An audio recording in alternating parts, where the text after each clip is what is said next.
begin now, okay? Good afternoon and welcome once again to an extremely topical and extremely timely AMET webinar. My name is Sarah Stern and I'm the founder and president of AMET. Today, we're incredibly honored to have with us the widely acclaimed, internationally syndicated columnist, author, and public intellectual, Caroline Glick. Caroline is a senior fellow at the Center for Security Policy and is a member of AMET's Board of Advisors.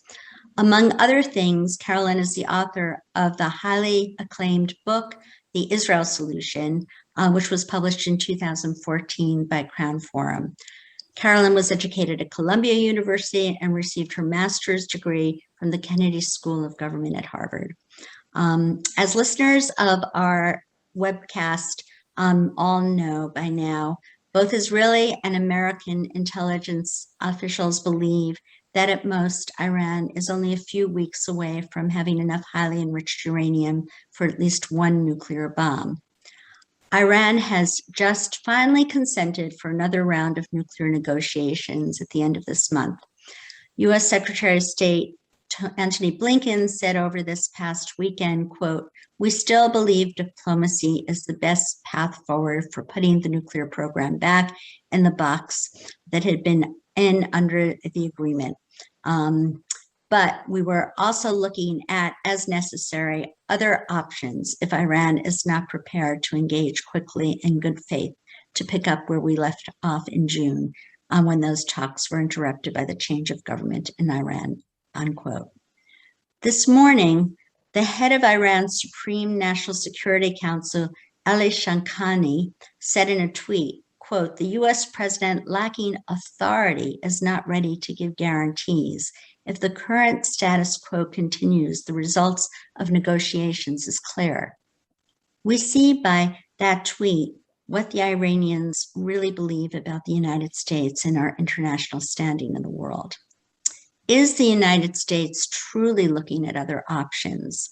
The only remaining options in the toolbox are total comprehensive economic sanctions and what we believe most importantly is the credible threat of military force. To be fair, this past weekend, we did see two relatively positive movements on the part of the Biden administration.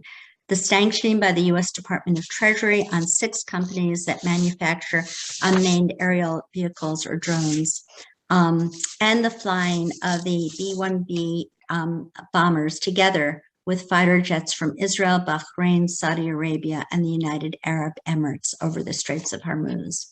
Caroline, is this too little too late? Is Israel being left on its own to deal with the massive problem of the Iranian nuclear bomb, a problem that will affect the entire region and possibly the world? And also, Caroline, if you could, I'd also like you to address what has predicated decades upon decades of Israeli foreign policy in relation to the United States. Thank you so much, Caroline, for being with us today. Oh, Sarah, it's a real honor to be on your webinar today. I appreciate the invitation and to speak to your audience, to your members. So the short answer to your first question about Israel and whether the United States has Israel's back, whether Israel's on its own when it's facing Iran's nuclear program, is that the United States doesn't have Israel's back. The Biden administration has no intention of having Israel's back and has no intention of taking concerted action to prevent Iran from becoming a nuclear power. As a result, Israel is on its own against Iran. We know that the United States has no interest in doing so because they've made it very clear that they don't. I mean, the Biden administration, as Rob Malley has said, and he's the envoy for handling negotiations with Iran, they only have one policy, and that's diplomacy. They don't have any other policy. They're willing to negotiate what they've called a less for less agreement. That is, that the United States gives less sanctions relief to the Iranians in exchange for less curtailment on the part of Iran of its nuclear operations. But Iran is not going to curtail its nuclear operations at all. It never has. I mean, I think one of the points I have a podcast, the Carolyn Glick Middle East News Hour, and I talked about this issue with our common friend David Wormser, who's also my colleague at the Center for Security Policy, I think last week, and he made a very important point. The point was that Iran never stopped its nuclear operations. All of the pauses in its nuclear operations that we saw, for instance, in 2003, and we saw again after the after the nuclear deal was finalized with Iran in 2015, all of the pauses in its operations and its advancement in nuclear power in its military nuclear program were the result of trying to absorb and develop the technological capabilities of moving forward. So, for instance, one of the most critically horrible aspects of the 2015 agreement is that it placed no limitations on Iran's nuclear research and development of centrifuges. So not only were they allowed to continue spinning low-grade centrifuges at low rates of enrichment of uranium to 3.7%, rather than 20% that they had achieved before they entered the nuclear deal. They were able to develop more advanced centrifuges that could enrich uranium to weapons grade. And so what we're seeing now, people are saying that Iran renewed and expanded their uranium enrichment in 2018 and 19 following the Trump administration's withdrawal from the nuclear deal. But I think Wormser's point, and it's very well taken, and it's true, is that what we really saw was a 3-year pause in Iran's expansion of its uranium enrichment while they were developing the capabilities in the form of advanced centrifuges under the aegis of the nuclear deal that enabled them to then break out to 60%, which is effectively weapons grade. So that what they're doing now is a consequence of the nuclear deal. The nuclear deal enabled them to do what they wanted to do anyway, which was to develop advanced centrifuges so that they could enrich uranium to bomb grade. And the minute that they had it, they started. And it really had no relationship whatsoever to America's withdrawal from the Iranian nuclear deal and its implementation of economic sanctions against the regime. So the whole nuclear diplomacy is based on a fallacy of Iranian willingness to curtail one iota its advance towards a nuclear program, nuclear arsenal. They're moving forward. They always have moved forward. They've never paused. When they've paused on the manufacturing level or on a production level, they've paused on that level because they had to advance in the level of developing or acquiring the technologies they needed to advance.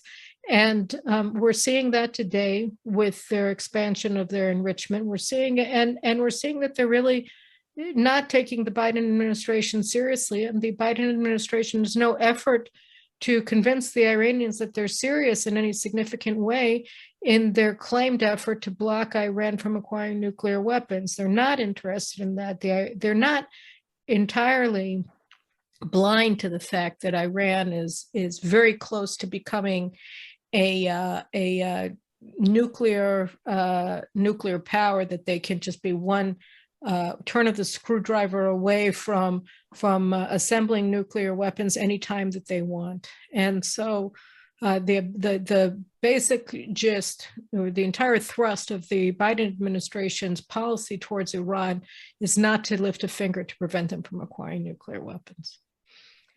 So, Carolyn, if you could talk a little bit about the Israeli policy for decades upon decades of trying to rely on the United States, basically because of an Iranian nuclear threat.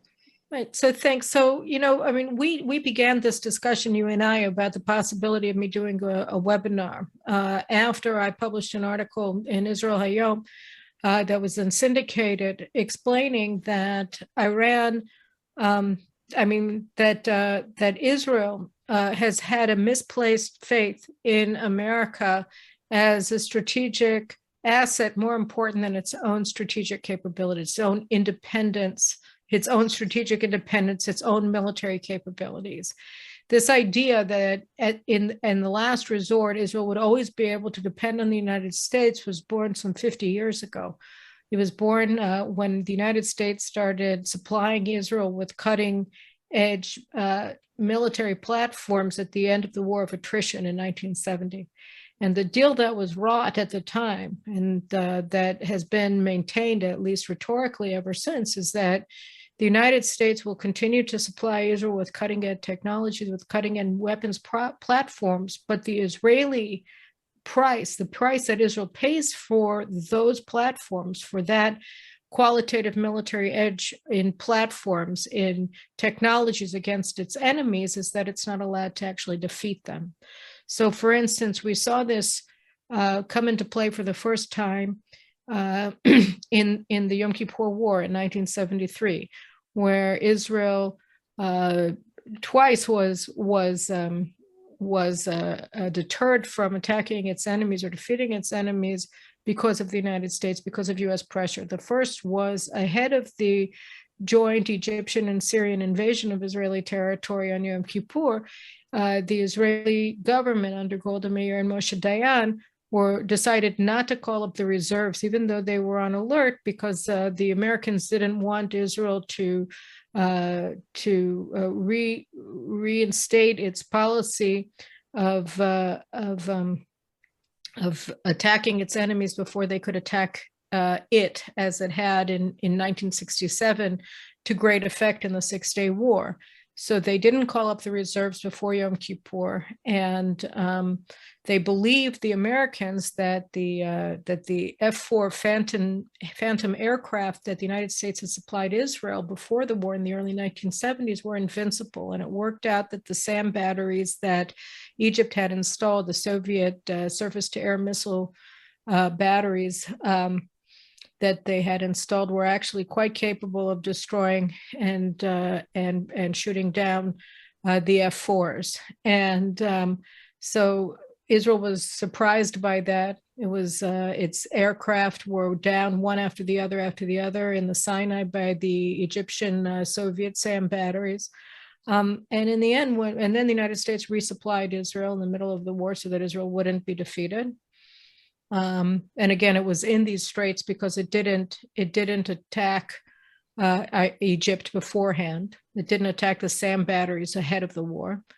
And Israel was able to survive and emerge victorious from this war, except that it wasn't able to defeat the Egyptian Third Army, which it had surrounded because the United States told it to stand down. So if Israel had defeated the Egyptian Third Army, as it was in a position to do at the end of the war, then it would have actually been seen not only by the Americans and others, but also by the Egyptians themselves as having completely obliterated them in response to their aggression. So Israel stood down then. In 1982, Israel stood down and allowed the United States to save Yasser Arafat and pull out these and allow him to remove himself and his forces and his military arms from Beirut in 1982 and transit to Tunis to fight another day, which of course they did when they came to Israel in 1994 on the heels of the Oslo Accords, and they took all of the territory that Israel gave them,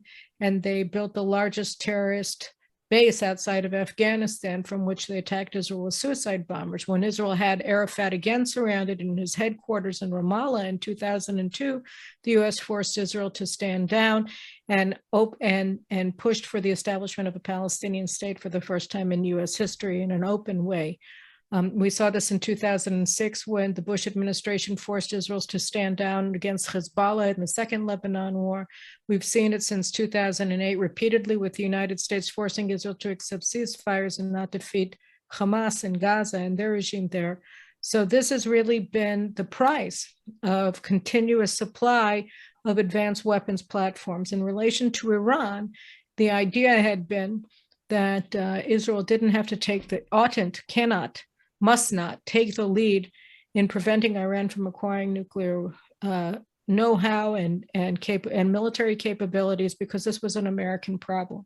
That the United States would take care of it because Iran poses, and as it indeed does, a strategic threat not only to the existence of Israel, but also to U.S. power in the Middle East, to U.S. shipping, to U.S. forces in the Middle East, and that this was an American problem just as it was an Israeli problem. But what we've seen over the years, not only from the Biden administration, which demonstrates it so openly on, every single day when they talk about the Iran policy of pure appeasement and nothing else, but we saw it as well with the Bush administration. We saw it as well under Clinton when they began developing ballistic missiles. And we saw it, of course, under the Obama administration that tried to realign America away from Israel and the Sunni Arab states and towards Iran and the Muslim Brotherhood. The United States has no intention of actually doing anything significant to block Iran from acquiring nuclear weapons, because they don't think that it's a threat that directly threatens the United States in the way that it threatens Israel. I think the most graphic presentation of this view on the part of an American policymaker was actually in the Democrat presidential primaries in 2008, when it was Hillary Clinton running against Barack Obama. And ahead of the Pennsylvania presidential primaries, Hillary Clinton had an extraordinary line that was meant to build up support among Jewish American voters in Pennsylvania. And she said that if Iran nukes Israel, America would nuke Iran.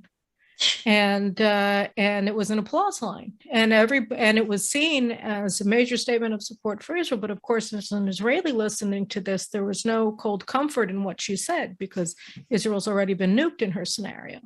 But I think that her scenario exposed a lot about the nature of the United States' assessment of the threat from Iran, that Israel is number one on the target list, not the United States, and therefore America's not going to be the one to take care of it. Israel's job is to do so. But operating under the same security framework of the qualitative military edge of the idea that the United States and U.S. support for Israel is the most important strategic asset Israel has, as opposed to strategic independence and the capacity to operate independently and successfully in the international arena.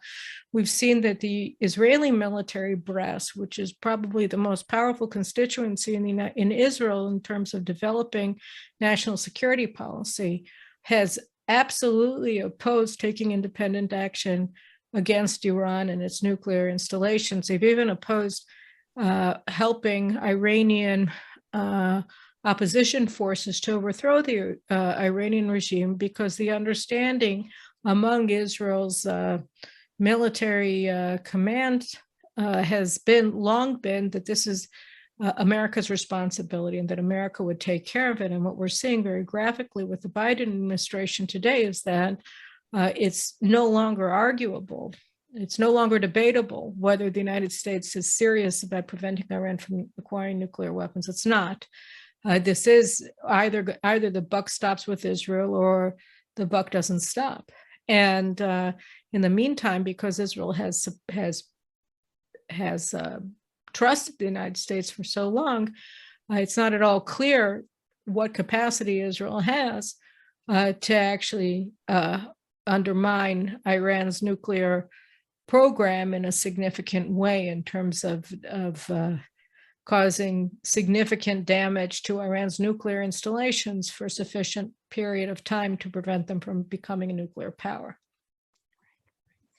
How confident are you, Carolyn, that Israel's new Gulf allies, the Emiratis, the Bahrainis, somewhat the Saudis, would help, would facilitate it all if Israel is forced to attack at least some of Iran's nuclear facilities? I think that the change in government in Israel has had a profound and deleterious effect on Israel's strategic standing in the region, because you see that the primary position that the Bennett-Lapid government has staked out is the desire to rebuild Israel's good relations with the Democrats. And the reason why those relationships have become so bad has had nothing to do with anything that Israel has done. And it didn't even have to do with the fact that Israel was led by a right-wing government. It had entirely to do with domestic American political developments and with the transformation of the leadership of the Democrat Party from a traditional liberal democratic position and supportive of Israel to a radical cultural Marxist program that is hostile not only to Israel but to American Jews who support Israel. So this is a transformation that happened without connection to anything that happened in Israel. It's something that happened inside of the United States and inside of the American left.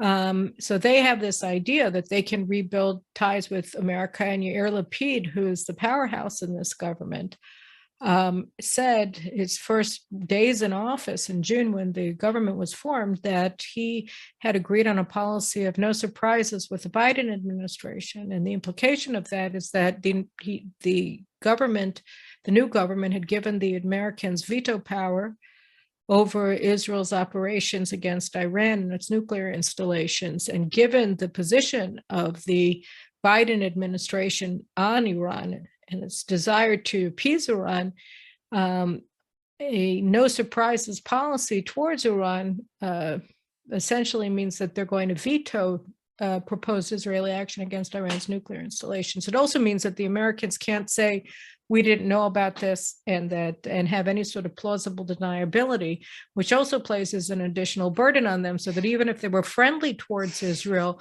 the policy of no surprises actually harms their ability to distance themselves from Israel in a way that would still deter Iran from taking action against U.S. forces and others in the region. Right. Okay. And you do not feel that Israel has the capability on its own to act on its own against the Iranian nuclear threat? I don't really know. I mean, what they were saying in the media today was that given that the administration is so hell-bent on appeasing Iran, and that Joe Biden said this week that the negotiations, as you mentioned at the outset, are going to be resuming at the end of the month in Vienna. Maybe that's what the Iranians said that they were willing to do, and that he's not willing to consider any other operation, any other action against Israel, so long as the Iranians are dangling the promise of negotiations in front of the Americans' nose. So the minute that he said that, so the paper said that Israel may try to do some show of force of one sort or another against Iran. But again, it's not clear, and it's also not clear how serious this government is about taking independent action against Iran. I think that there's growing alarm in the Israeli military about the posture of the Biden administration, and shock about it. But the report that I quoted in the article that propelled you to organize this seminar with me said that Israel doesn't really have any military options now, and that it's going to take a little while for Israel to build them, and a little while means a year or two. And when the Israeli leadership, the strategic leadership of Israel, is now saying that, well, Iran is on the cusp of independent nuclear capability, and in fact, in the timeline that they gave in June, Iran should have already crossed the nuclear threshold by now. It's not clear what can be done in 2 years. What will be left to be done in 2 years? Well, several years ago, there was Stuxnet, which I seem to believe was a joint endeavor between the United States and Israel. And we did see about a week ago that all the petro fueling stations had some sort of a virus.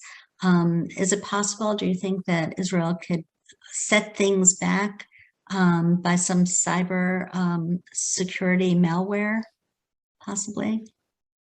Well, we have, ostensibly Israel has both independently and in coordination with the United States, particularly under the Trump administration. And don't forget, the Stuxnet virus was discovered, it was deliberately exposed by the Obama administration, that revealed the existence of the virus to the New York Times in order to tip off the Iranians in a show of friendship to Iran. They foiled and undercut and subverted their own program against Iran's nuclear installations. So this was, we have to remember why Stuxnet was exposed in the first place, and why it's no longer being operated on, and why Iran, as a result, developed pretty prodigious cyber kinetic capabilities that we're seeing now, as well, with cyber attacks against Israeli websites by Iran this week. So I think you're looking at you're looking at a capability that Israel has, how long-standing it is, and how long it's going to be able to stave off Iran's acquisition of military nuclear capabilities. I don't really know. I mean, it's done a good job. It did a good job. Yossi Cohen, the former head of the Mossad, who directed all of Israel's operations against Iran in recent years under Prime Minister Netanyahu, gave a statement at the Jerusalem Post conference a couple of weeks ago where he denied the claims by Defense Minister Benny Gantz and Foreign Minister Yair Lapid to the effect that Iran was just weeks away from nuclear capability, and he said that they were years away from it. So that was a pretty that was a very contradictory statement from the ones that we've been hearing. I don't know. I'm not in a position to assess the veracity of it. My sense is always that you have to expect the worst and hope for the best. But by his telling anyway, Israel does have time to develop the independent military capabilities. But in order to do that, Israel also has to recognize that it needs to be able to operate by itself because America doesn't have its back. Right.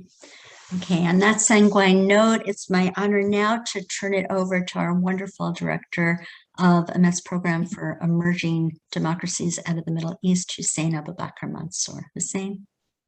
Thank you very much, Sarah, and thank you very much, Carolyn, for such important insights into the most pressing issue of our day. We received a lot of questions, actually, from our audience. I can already tell we're probably not going to have the time to go through all over them. So I'm going to combine a lot of these questions together.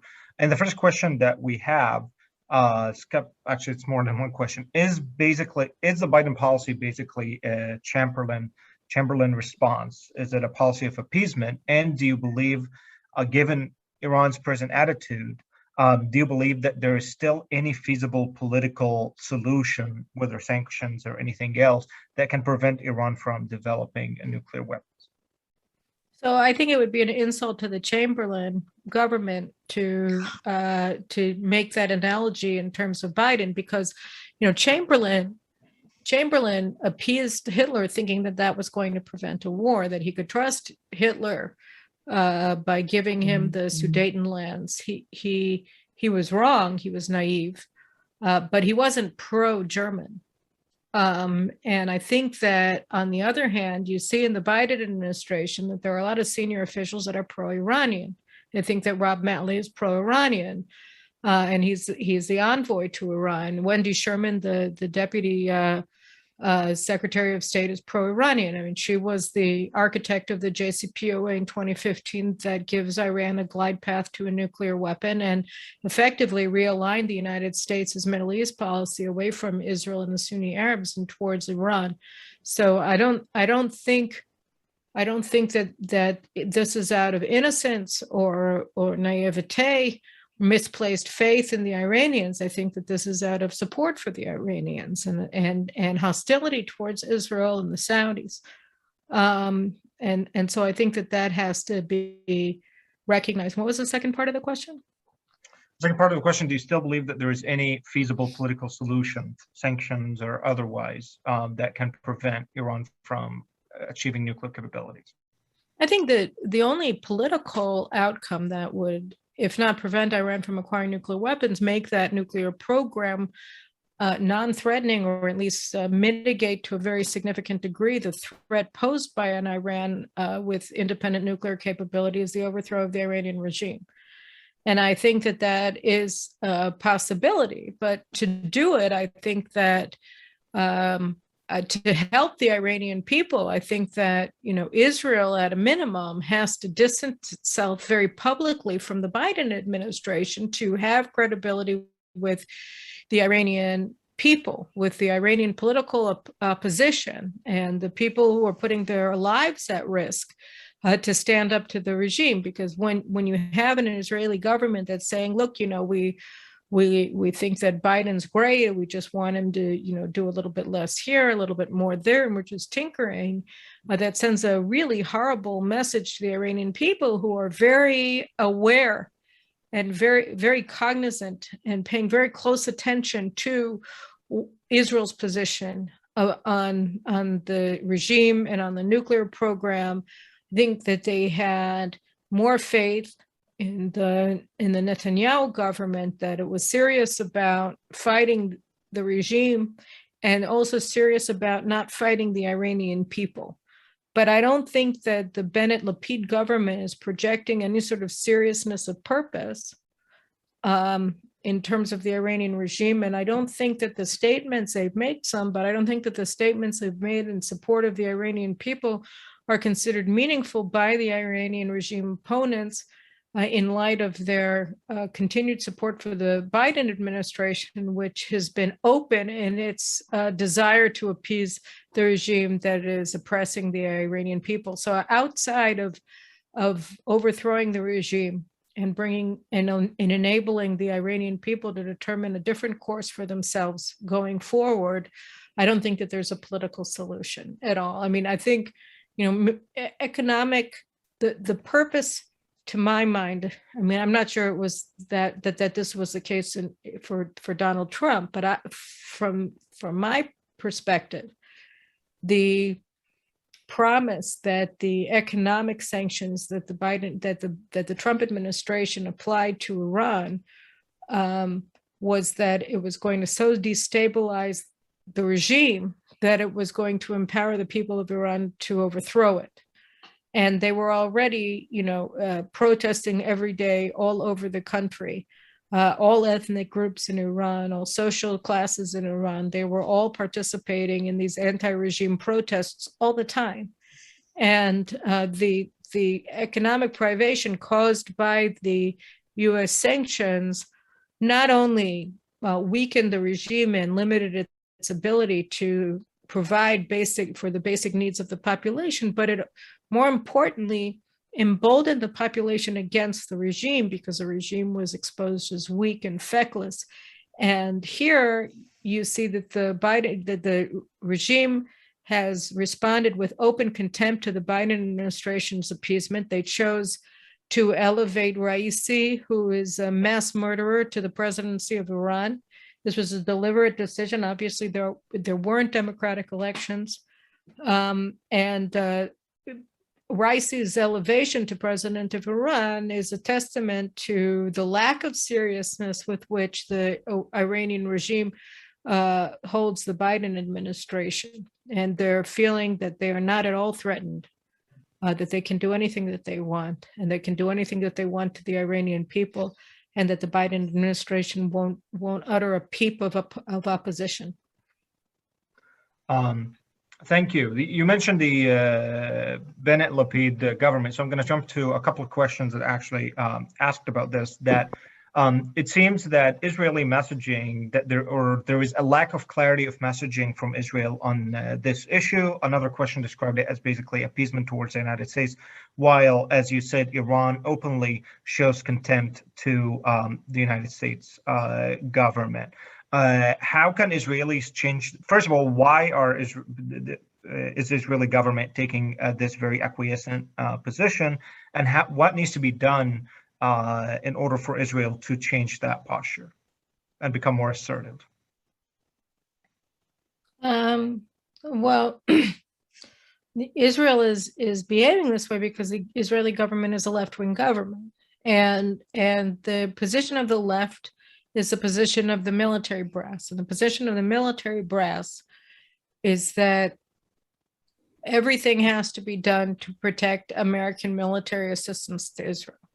And then all interests of Israel have to be subordinated to maintaining US military support for Israel in terms of the transfer and the provision of advanced military technologies and platforms to Israel. And so from their perspective, and we saw this very graphically in 2010, when the military leadership of Israel is not interested in Israel taking the initiative on Iran, to the point where in 2010, then Prime Minister Netanyahu and then Defense Minister Ehud Barak ordered the IDF Chief of Staff and the Director of the Mossad, then Gabi Ashkenazi and Dagan, to prepare plans to attack Iran's nuclear installations. This was before the nuclear deal. This was before the United States had said that Iran has the right to enrich uranium at any level. And so it was a much smaller program than it became, and more vulnerable to attack. And the military refused. Gabi Ashkenazi refused the order, and Meir Dagan not only refused the order, he told Leon Panetta, the head of the CIA, that they had received this order in order to undermine the government. So this was both, a profoundly anti-democratic act by the security leadership of Israel. And it was also devastating because it blocked something that could have been done at the time, ostensibly, and wasn't done. And as a result, we're dealing with what we're dealing with today. If Israel had attacked in 2010, we would be in a much different position today in 2021 and going forward. So the government is still under the belief that the military is right, that Israel needs to and can depend on the United States as sort of the last protection of Israel as opposed to the IDF. And second, and for that to change, I think that the IDF is in a state of shock over the behavior of the Biden administration. I think that they thought that the Biden administration, when presented with evidence of that Iran was swiftly approaching the nuclear threshold, and that the Iranian regime has absolutely no willingness to take any action whatsoever to block Iran from acquiring military nuclear capabilities, that the Biden administration would do something about it. And Rob Malley said, we won't do anything about it. And Biden and Tony Blinken agree with him. And so I think they're starting to become rattled. And they're already saying, well, we have to develop independent capabilities. I think that that's a lot of sound and fury for now.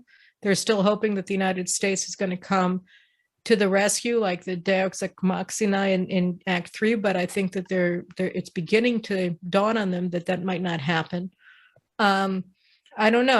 On the other hand, a couple of weeks ago, anyway, the Bennett and Lapid government position was that Israel really has to work with the Biden administration on the negotiations towards the JCPOA. And that was really the most devastating thing. It said, well, we're going to try to influence them and strengthen their spine, or we now want the Americans to return to the JCPOA because that will limit Iran's nuclear operations and give us time to develop the military capabilities that we need in order to attack their nuclear installation. So this was actually the most devastating position of all.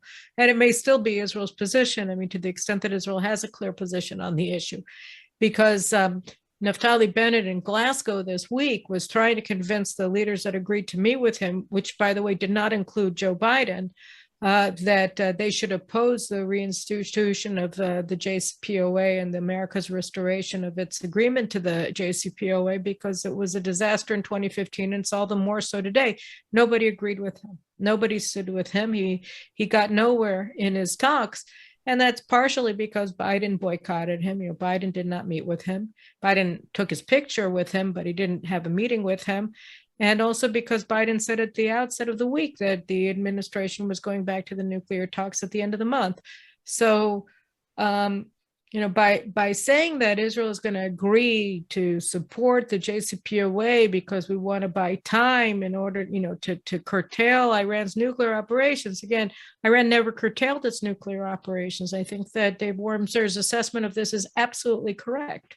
What they did was they developed their advanced centrifuges. And if you remember, a lot of Israel's the sabotage of Iran's centrifuges that were attributed to Israeli operations inside of the nuclear installations were geared towards undermining the operations, sabotaging the advanced centrifuges that the Iranians were putting into operation during the years of the JCPOA. So what we saw from all of that was that indeed, as Israel warned in 2014, Iran used the R&D freedom that they had for nuclear advancement under the JCPOA to advance its technological capabilities to produce nuclear weapons. And the minute that they gained those capabilities, they started using them.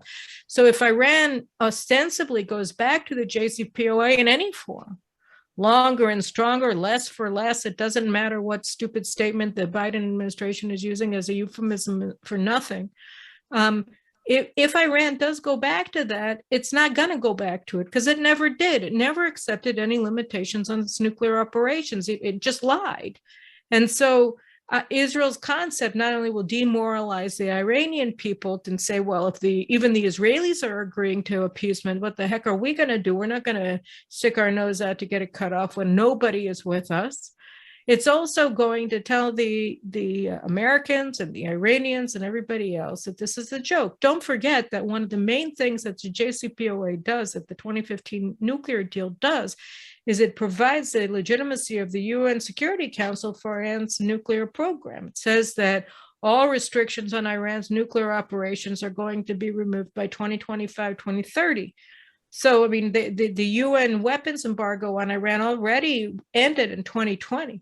Despite American objections. And so what we're looking at here is if Israel agrees to the JCPOA and agrees that this is a way to limit Iran's nuclear operations when it clearly is not, then they're also legitimizing Iran's nuclear program because that's what the JCPOA does. It gives an imprimatur of the UN Security Council to Iran's nuclear weapons program, which Iran has openly stated repeatedly they intend to use to annihilate Israel. About the Iranian declarations or intent to annihilate Israel, we received a few questions asking you to please address how the Islamic nature of the Iranian regime is motivating its plan to obtain nuclear capabilities.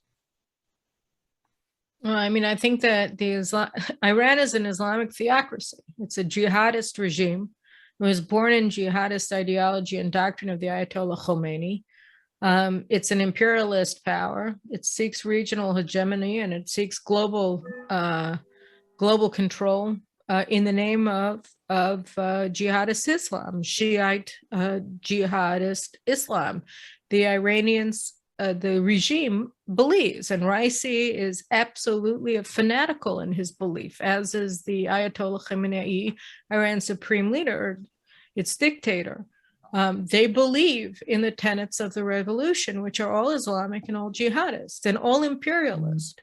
That's what that's why they seek regional hegemony. I mean, don't forget that all of this is happening. The nuclear advances are being made at the same time that Iran's proxy armies in Yemen, in Iraq, in Syria, in Lebanon, in Gaza, have seized territory and are using that territory to advance Iran's war aims against Israel and the Sunni Arab states. And don't forget that, Jordan is falling under Iran's sphere of influence as well, with King Abdallah trying to curry favor with the Iranians when the Muslim Brotherhoods were in power for a year in Egypt. Morsi allowed Iranian naval ships for the first time to traverse the Suez Canal since 1979. So you're talking about already an expansion of Iranian power. I was very happy to see that the Iraqi election returns were actually anti-Iranian, that they elevated the political forces that are allied with Muqtada al-Sadr, who doesn't accept Iranian hegemony over Iraq. So that was a significant setback, but we've also seen that government hasn't formed either because of Iranian objection and threats by Iranian-controlled militias inside of Iraq. So we'll have to see what happens with that. The Arabs are done pretending that the Lebanese government is anything other than an Iranian puppet government, and they've recalled their ambassadors. You're not going to help Lebanese reconstruction, and I desperately hope that the Biden administration won't waste U.S. taxpayer money too much on giving money to the government of Lebanon that's completely controlled by Hezbollah.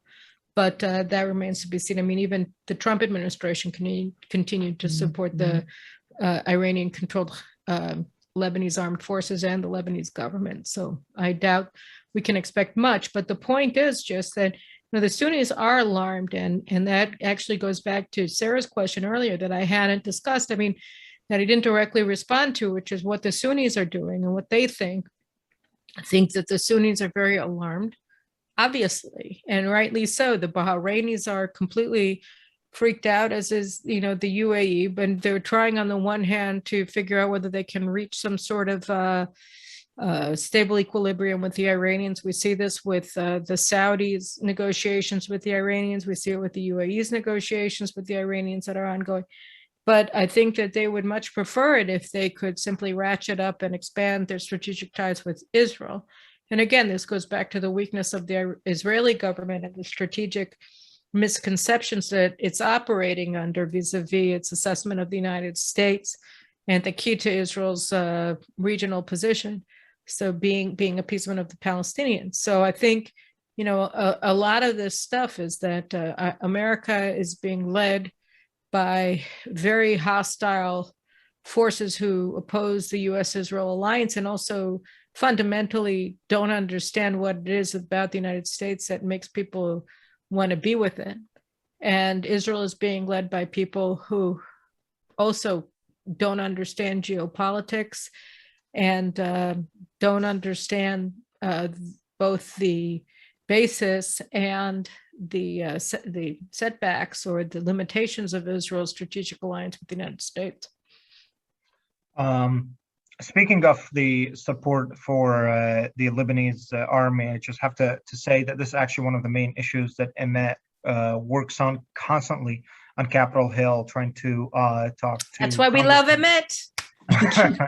Thank you. We can only tell the Emet, Carolyn. We talk to Congress members all the time about wasting American money by supporting a Hezbollah-dominated political system, where basically the money that we're throwing into Lebanon basically supports a political reality that is dominated by Hezbollah, that is an Iranian proxy. And sadly, I have to say that we face a lot of resistance from a lot of offices, both Republican and Democrats, exactly because what you said, Caroline, that people don't understand really the geopolitics of the Middle East. We've received a lot of questions about Russia. So basically, what about Russia? Can Israel depend on Russia to provide any sort of support, whether diplomatic, whether military, in its confrontation against Iran? So the short answer is I don't know, but I want to give a longer answer that isn't directly about Israel. It's about American politics, because I think that one of the aspects of the whole Russia collusion myth that we saw the Democrats pushing during the years of the Trump presidencies, that myth was intricately connected to the Obama administration's desire to realign America's alliance structure in the Middle East away from Israel and away from America's traditional Sunni allies and towards Iran and the Muslim Brotherhood.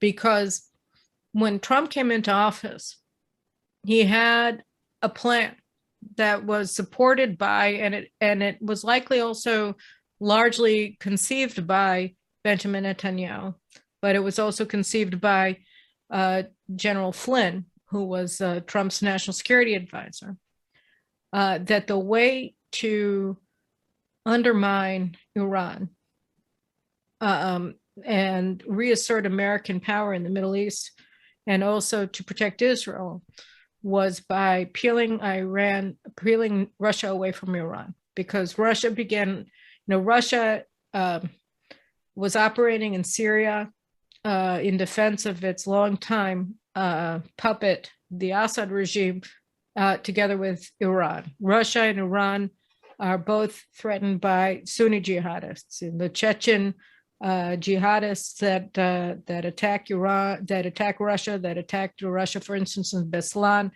are Sunnis. Mm-hmm. They're more allied with Al-Qaeda than with Iran. And Iran is also threatened by Sunnis.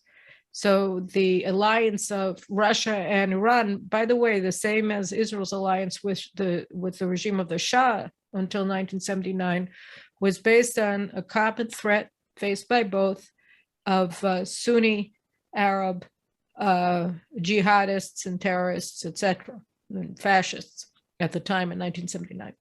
So the idea that the strategic concept that the Trump administration wanted to advance, that General Flynn wanted to advance, first in Syria and then more broadly, was to separate Russia away from Iran and move it towards the United States and develop a common sense of interests against Iran and its nuclear operations and its terrorist sponsorship between the United States and Russia and Israel.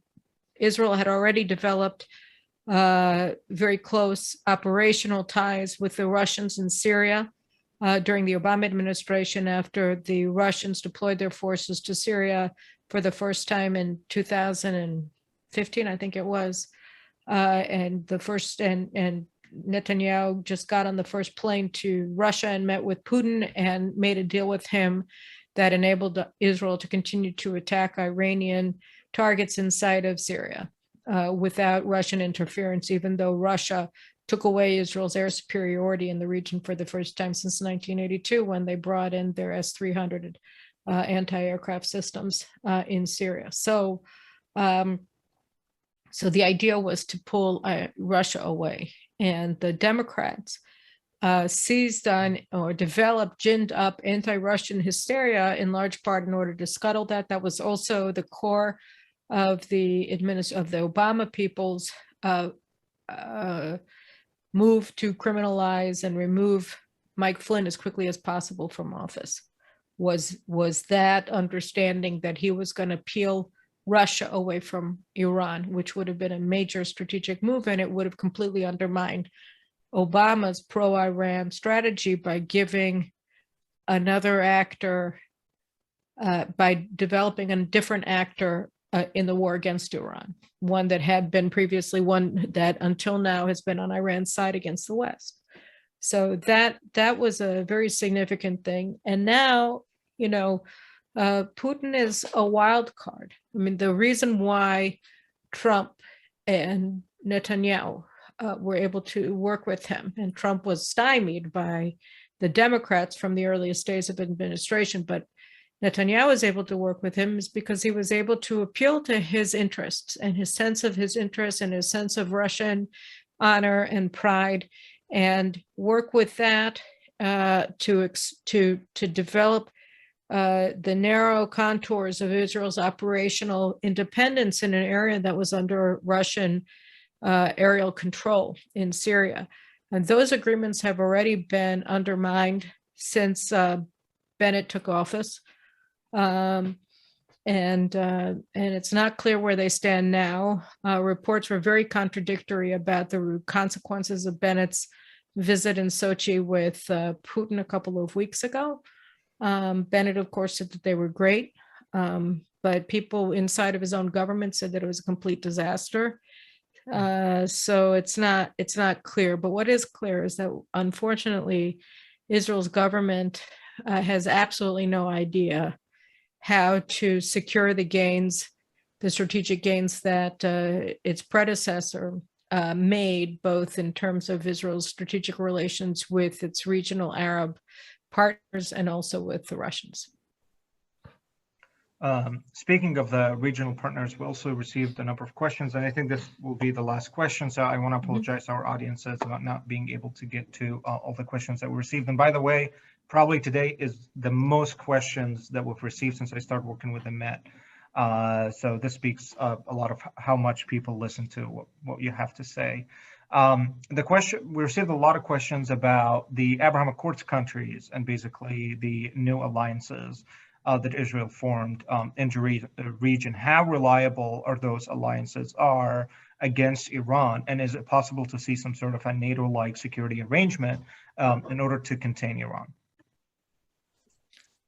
I think that the strength of the Abraham Accords is that they're based on common interests and a common perception of interests, whether they're economic interests or whether they're strategic interests. So long as Israel and so long as the United Arab Emirates, first and foremost, and Bahrain, and to a significant degree the Saudis, view their strategic interests as advanced by maintaining their strategic and economic ties with Israel, those accords will prevail. When that assessment of interest on their part begins to weaken, if it does, then the accords themselves will weaken. And so, Israel has a very radical government right now. We had made an agreement with the UAE, for instance, to transport their oil products to Europe through Israel's oil pipeline. And the new Minister of Environmental Affairs has scuttled that agreement, claiming that it's going to destroy the environment and global warming and all that. And so that had a very bad effect on the UAE's ability to trust Israel as a business partner, as an economic partner. And there are other aspects of that are likely to happen because the Biden administration hates the Abraham Accords. That's why they never called them the Abraham Accords. Senator Ted Cruz gave an excellent speech in the Senate, I think yesterday or the day before, where he diverted a third of his time to the efforts by the administration to subvert the Abraham Accords by, among other things, pretending that they're not a significant achievement. And trying to tie them to the restoration of the Palestinians' veto of Israeli-Arab peace. So I think, there's a lot of that happening in the administration. They're trying to subvert the Abraham Accords. They have this news story that came out last week that the administration wants to do something with the Saudis that essentially would be make a joke of the Abraham Accords, where Israel and Saudi Arabia already have strategic ties. They've been documented, and they've been going on probably since 2013. And it also has significant and growing economic ties with the Saudis indirectly through Bahrain and the UAE. Since the Abraham Accords, the Saudis allow Israeli civilian jetliners to overfly Saudi airspace. That began with the announcement of the Abraham Accords about a year and a half ago. And so all of these things are happening. And what the Biden administration reportedly wants is for the Saudis to have a more formal basis for their ties, an economic interests office in Tel Aviv or some such, not full membership in the Abraham Accords, not full normalization, but an interest office or whatever, maybe attached to the UAE embassy, who knows. But in exchange for this, which is nothing more than, formalizing the ties that already exist or even limiting them to less than they already are, Israel would have to agree to the U.S. Request to open a consulate to the Palestinians in Jerusalem. That was basically the underlying assumption of the report that came out in Israel's economic daily Globes newspaper last Friday, or last Thursday. So there's some of that going on, and a statement and a step like that on the part of the Americans would be essentially an attempt to reinstate the Arab Initiative from 2002, which is a Saudi initiative, which said that the Arab world would only make peace with Israel after Israel withdrew to the 1949 armistice lines and allowed unlimited Arab immigration in the form of the so-called right of return to the rump Jewish state that would exist after Israel's full withdrawal from Judea and Samaria and Gaza and Jerusalem. So that was a joke that was put together, at the time by Tom Friedman, and the new idea that's being put forward by the Biden administration would be equally disastrous for Israel. So I think, the Abraham Accords, to make a short answer even longer, they're being threatened by the Biden administration. They're being stressed by the current Israeli government that is dominated by radical leftists who oppose them because they want the Palestinians to have veto power over over Israeli-Arab peace just as much as the Democrats do. But the interests that propelled the member states in the Abraham Accords to join with Israel still exist. And the Israeli government, if it doesn't blow it, then it will be able to maintain those ties over time. And, just not to leave the viewers in a state of depression, I think it's important to note that there does seem to be a lot of shock among Israeli military leaders over the behavior of the Biden administration. I think that they really had believed the propaganda that, so much of Israel's ties with the Democrats and the reason why they were so bad was Netanyahu's fault. And I think that now that there's a very radical government in charge in Jerusalem, and that very radical government is not able to make any inroads towards the Democrats and not able to convince the Biden administration to relate with any seriousness of purpose to Iran's nuclear advances. I think that there's a reassessment inside of the military about what that means for facing Iran's nuclear program, because Iran's nuclear program really is an existential threat to Israel. So I think that, people have been operating under a sense of false assumptions about the nature of America's security guarantee to Israel. I think that people are beginning to wake up. And I'll say one last thing, which is that the Republicans are standing very strong. And I think that yesterday's near sweep of the off-year elections in the various states, especially in the Mid-Atlantic region, but also in Minnesota, I think that those elections will weaken the Biden administration significantly. In my article that's coming out in Friday's Israel Hayom, I talk about the fact that the coalition of progressives and moderate Democrats that propelled the Democrats to power in the White House and in both houses of Congress is just completely unraveled. And I think that the moderate Democrats in the House and Senate, such as they are, who are up for election next year, are going to be very leery of supporting the Biden administration's domestic and foreign policy agenda, because they don't want to be wiped out next year. And right now it's looking like they are. And so that means that even the narrow majority that the Biden administration now enjoys in Congress is more apparent than real. I think that he's going to have a really big problem trying to advance his domestic platform and also his foreign policy platform. We saw yesterday or the day before that 200 members of the House on the Republican side of the aisle openly opposed the opening of a consulate in Jerusalem. Senator Josh Hawley yesterday put a hold on the appointment of Tom Nides to be the U.S. ambassador to Israel because of Ambassador nominee Nides' support for the opening of a U.S. Consulate to the Palestinians in Jerusalem. So I think that, and there were many Democratic members of Congress who wouldn't go by name, wouldn't openly oppose it, but also stated their opposition to that. So I think that the more dire Biden's polling numbers become, and in the wake of the losses in Virginia and in local races in Pennsylvania and New York and Minnesota and apparently in New Jersey, although that's not final, Biden's going to have much more difficulty pushing his radical agenda. And that may also shift a lot in the way things that are going to be done vis-a-vis Washington and Israel. And we'll just have to wait and see.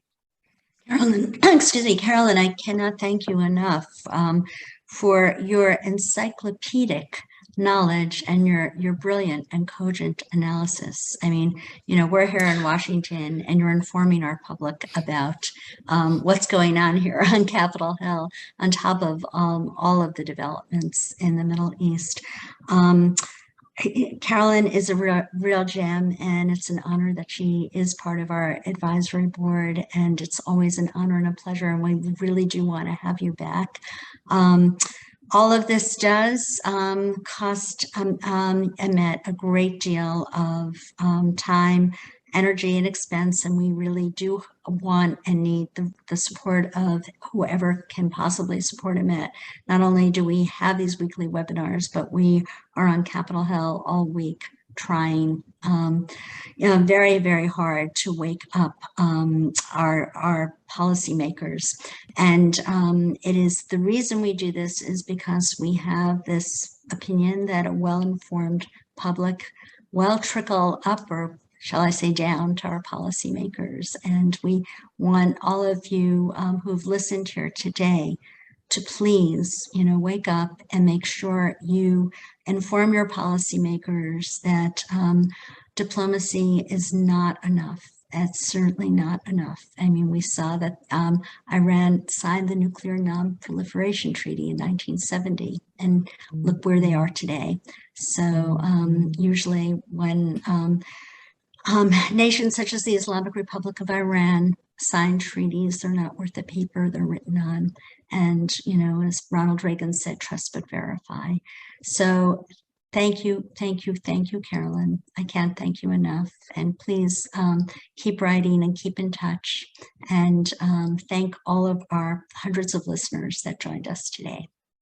Well, thank you guys very much. And I'm always happy to talk with you guys through EMET, which is a fantastic organization that definitely deserves your support. And I just want to plug as well my Carolyn Glick Middle East News Hour, which you can all watch on my website, carolynglick.com, along with all of my columns that appear there. So subscribe to my newsletter and you'll get all of my stuff. And I look forward to doing another one in just an hour or so. I'm going to start shooting it so we can see that at the end of the week. But thank you so much for all of your incredible work, Sarah and Hussein, and all of the great people at EMET. We so appreciate everything that you do. You're always on the right side of every issue. And yes, I agree. EMET is an organization that richly deserves your support. So thank you very much and have a good evening, everybody. Take care. Thank you so much, Carolyn. Be well. Thank you. Bye-bye.